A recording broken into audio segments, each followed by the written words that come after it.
ಹಾವುಗಳು ಉಷ್ಣವಲಯದ ನಿವಾಸಿಗಳು. ಅನಕೊಂಡಾವು ತೆಂಕಣ ಅಮೆರಿಕದ ಹೆಬ್ಬಾವು ಜಾತಿಯ ಹಾವಾಗಿದೆ. ಅತಿ ಹೆಚ್ಚು ಅನಕೊಂಡಗಳು ಇರುವ 10 ದೇಶಗಳ ವಿವರ ಇಲ್ಲಿ ಕೊಡಲಾಗಿದೆ. ಕಾಡು, ನೀರು, ಬಿಸಿವಲಯ, ಹಾವು ವಸತಿಗೆ ಅನುಕೂಲ.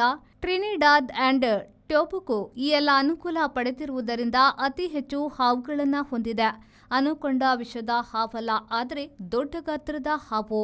ಟ್ರಿನಿಡಾದ್ and Tobago 9 lakh, Paraguay 8 lakh, Brazil 7 lakh, Bolivia 6 lakh, Peru 5 lakh, Ecuador 4 lakh, Venezuela 2 lakh, Colombia 1.1 lakh, Argentina 1 lakh ಹಾಗೂ ಗಯಾನಾ 30,000 ಅನಕೊಂಡ ಹಾವುಗಳನ್ನು ಹೊಂದಿವೆ.